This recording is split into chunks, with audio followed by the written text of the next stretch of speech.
we're down to, I think, two options. He's not going to fix it. President Biden's not going to.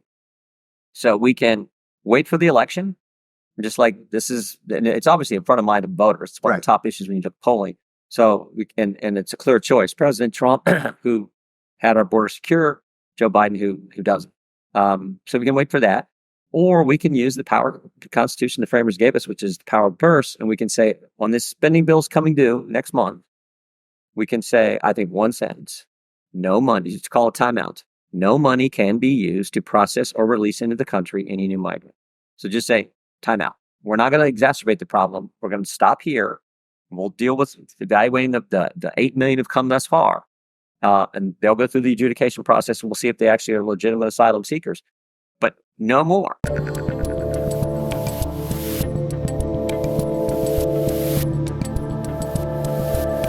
All right, Congressman, here we are in D.C. You've released a bunch of files over the last couple of months talking about big tech censorship and that the government actually was working with the big tech companies to censor people. You had a long thread about this about a month and a half ago. I was on there. Sure were. So I'm included. The government has infringed on my First Amendment rights. So my first question to you is there someone from the government here in D.C. that will apologize to me? Well, anyone. I know you don't get cash. You don't get a gift. You don't get a board game. Yeah. They not only won't apologize to you, they're gonna defend what they did oftentimes. And what's sad is used to be the Democrats cared about the First Amendment just as much as conservatives. You could go back 40, 50, 60 years ago. Maybe they were their ones even fighting for free speech rights even more. But now it's sad because we have these hearings. If you remember when we had Taibbi in front of the committee, maybe a year ago, a little less than a year ago, and the Democrats were asking him to divulge his sources. Yeah. And someone like, you need to lessen the First Amendment because he's in the press. He'd have to give you his sources. And at the same time that was happening, by the way, the IRS was knocking on his door. I mean, you talked about intimidation. So literally at the exact same time. Same time. Turned out the IRS actually owed him money, which is sort of the irony of it all. But yeah, this is, we use the term weaponization of government, but I think in a poll in Iowa back before the caucuses, they asked voters, 8 out of 10 voters felt like the government was, in fact, had in fact been weaponized against them. And they think that because it has. And it's like, that's why we keep highlighting what's going on. And I will say this too, we have had some success in that the IRS announced 5 months ago, the commissioner said we will no longer be sending agents to Americans' home, unannounced visits to Americans' homes. And Mr. Warfall announced that. He said, well, we're doing this for the safety of our agents. Oh, yes, because it's the pissed off taxpayer. Yeah. The problem. They're doing it because we caught him. Right. And it's like the same with the Disinformation Governance Board at DHS. So I like to think we're starting to have an impact. How hopeful are you in all your years of Congress at the point that you can actually shift things in the right direction? Maybe not shift them fully in the way you want to go, but that you can actually kind of steer things a little bit better, because that seems to be the best you can get out of DC. Yeah, no, good question. I'm always optimistic about when we live in America. You got to be optimistic. It's the greatest country ever.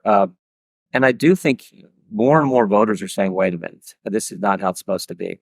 And I'm encouraged because if you step back and kind of look at the big picture, the left controls everything. Left controls big media, left controls big tech, big corporation, big sports, watch the NBA, left controls Hollywood, higher education, you name it. But the left doesn't control we the people, and we still win elections. We still get conservatives and libertarians and people who believe in freedoms and the Constitution making a difference. So I'm always optimistic. All right, let's talk about this border situation, because that's obviously the hot thing at the moment. When I saw the original version of this a couple of days ago, immediately I was like, do not sign on to this thing. This is just more power to the government, et cetera, et cetera. It sounds like this thing's dead, at least in Congress, right? So I think so. At least in the House. I take it you're not a fan of giving more power to the administration. And Biden could close the border, right? Now? Yeah. I mean, but he probably won't stop something that he intentionally started. And that's what I think the country is realizing more and more, is like they did this on purpose. Willfully, deliberately, intentionally, they decided day one to change 3 fundamental policies. No more wall, no more wait in Mexico. Once you're here, you will not be detained. Well, when you announce that and you do that, everyone wants to come. And the magnitude of this problem now is we're on pace to get to 12 million migrants coming to the country in Biden's presidency, 4 years.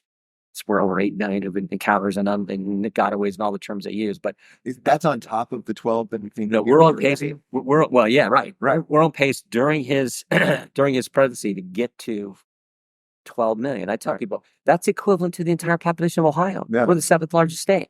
So that's the magnitude of this. And they did it intentionally. So they can stop it if they put back in place those policies. They just don't want to do it. So when you talk to your colleagues on the other side, do they believe it's intentional? What do they think Biden's intentions are? This is just a replacement of voters, you know? That's the $12 million question. I mean, whatever number. That's the question: is why are they doing it? I gotta believe it's political. Sometimes I think it's just, well, President Trump did A, B, and C, so we're gonna do D, E, and F. We're not gonna do what he did. We're gonna do the opposite. And it's like, why don't we just do what works and what secures our border? So I don't know. I'm actually now, and we're down to, I think, 2 options. He's not going to fix it. President Biden's not going to. So we can wait for the election. Just like this is, and it's obviously in front of mind of voters. It's one of the top issues when you look polling. So we can, and it's a clear choice. President Trump, who had our border secure, Joe Biden, who doesn't. So we can wait for that. Or we can use the power the Constitution the framers gave us, which is the power of the purse, and we can say, on this spending bill's coming due next month, we can say, I think, one sentence: no money, just call a timeout. No money can be used to process or release into the country any new migrant. So just say, timeout. We're not going to exacerbate the problem. We're going to stop here. We'll deal with evaluating the 8 million who've come thus far. And they'll go through the adjudication process, and we'll see if they actually are legitimate asylum seekers. But no more. And that is exactly opposite of what this bill was designed. This bill that was introduced in the Senate was going to just keep letting the flow happen. Right. So when you saw what Greg Abbott did about a week ago, I take it you were kind of into it. Now 25 other Republican governors have signed on to that. Is that really the way, kind of the future of governance, that the states will just return to doing what they've got to do because this thing in this town that we're in is just calcified and busted? Until we get a new president. I mean, but you can't blame Governor Abbott and the state of Texas. You can't blame other border states and other conservatives who now, because the concern is, coming to every state. I mean, look, Democrat mayor of New York, Mayor Adams. Look at they've been saying, wait, we got to deal with it. So think about you talk about stupid. Remember when Abbott in Texas put up the fence? Yeah. So the state was doing it. And Joe Biden went and said, we're going to use federal tax dollars to tear down the fence that Texas taxpayers had put up. That was actually working. You talk about stupid, but that is this administration. What do you make of the strange situation that we're in, where it now seems like the red states are kind of going against the Supreme Court because of that 5-4 decision? And we're the ones that actually believe in the powers that be and separation of powers and decisions and things of that nature. Yeah, no, I get nervous about this. I remember when President Biden was sworn in. I actually went to the inauguration, and there was a part of his speech that he talked about unity and coming together as a country, which we definitely need. But then after he said that, he went to finished his speech, and he went to the Oval Office and he signed 20 executive orders that divided the country. Yeah. And then a year ago, he stands in front of Independence Hall and gives that creepy speech with all the red lights and calls half the country fascist. It's not healthy, but we'll be all right. We're Americans. We'll be all right. Is he the pilot of the plane right now? Who's the pilot of the plane? I don't think anyone believes it's him at this point. Anyone with common sense. No one with common sense believes it. I mean, it's sad because he's our president. I disagree with his policies, always have. But you want your president to be capable of handling the job, and it sure appears that he's just not. And I don't take there's no joy in saying that for any of us, because he's the commander in chief of our great country. But I think day to day, it's probably the chief of staff who sort of runs the day-to-day operations. I mean, just sort of the nature of how these offices work. But who's making the strategic decisions and policy decisions? I don't know. What do you sense the driving ethos of the Democrats is at this point? It's hard to tell. On one hand, it's kind of open borders, let everybody in, DEI. It just seems like so much craziness.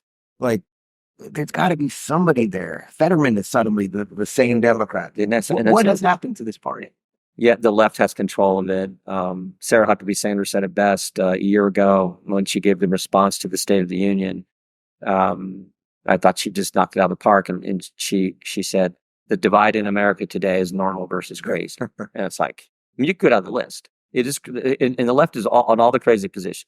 The left, it is crazy to defund the police. It is crazy to let non-citizens vote. It is crazy to not have a border. It is crazy to think boys are allowed to should compete against girls in sports. Like the left always accuses the conservatives that you guys are fighting the culture wars. No, we're not. We're normal. We're just for regular. My favorite. It is what they mean is you're fighting back. Yes, right. You got to just lay down and take. Yeah. The one that gets me is, it is crazy to let a Chinese spy balloon fly across the country and then shoot it down. I tell folks, I'm just a country boy from Western Ohio. I think I'd have probably shot it down before it went across the country. I think I know President Trump. Speaking of Chinese spies, we were having dinner last night at a steak joint. Eric Swalwell was there. It's like there's a guy that slept with a Chinese spy in Congress, and nobody cares. Yeah. So the craziness. So again, I think this campaign coming up, it is so clear. The contrast is so stark, so sharp.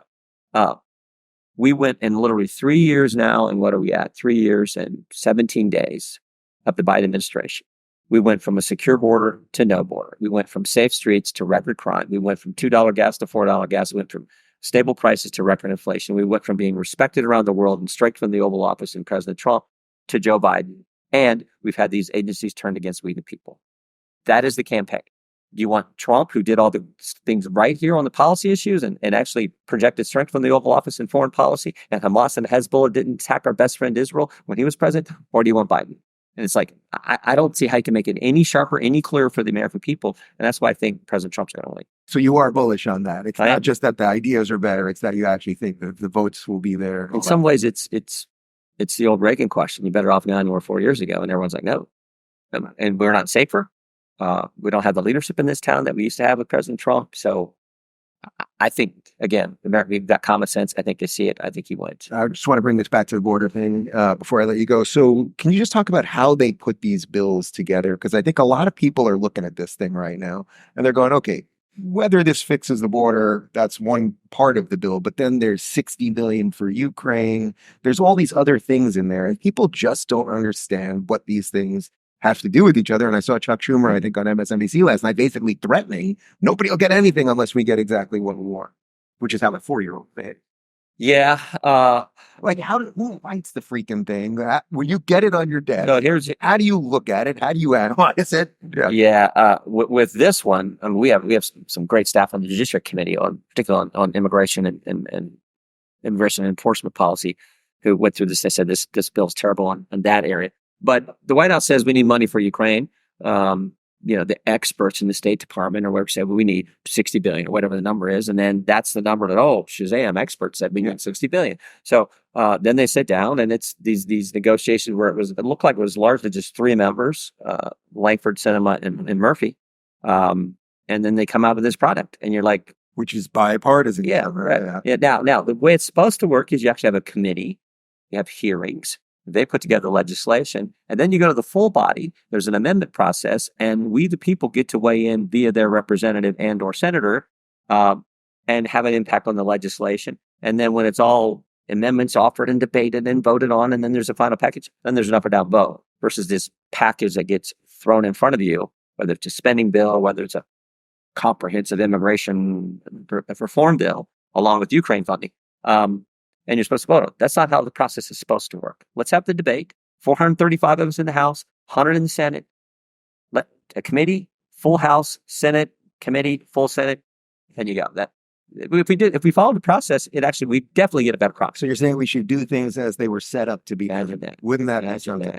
My final question for you is this: is there one Democrat in this town that will talk to me? We can't get anybody. Really? Can't get anybody. I know I'm scary. No, there should be, because there are still some. Did your guys get us a list while we're here? Somebody? I always tell this story. They'll probably one of my good friends, literally a friend, we talked a couple of weeks ago, is Dennis Kucinich. And, Kucinich is like, as I said, retired. Yeah, but he's actually running. Is he coming back? Trying to run as an independent. But when he was here, we were friends, and he's like way over here on the left, and I'm conservative.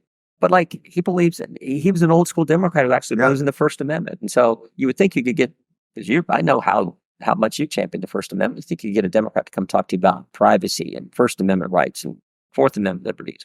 All right, you're going to find me a Democrat, and then you're going to find someone from. I got an assigned. Apologize. Get me a janitor, anybody that's good seeing you. Yeah, thank you so much. Thanks for all the good work you do.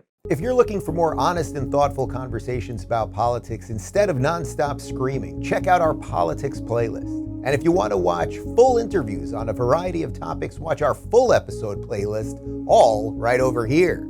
And to get notified of all future videos, be sure to subscribe and click the notification bell.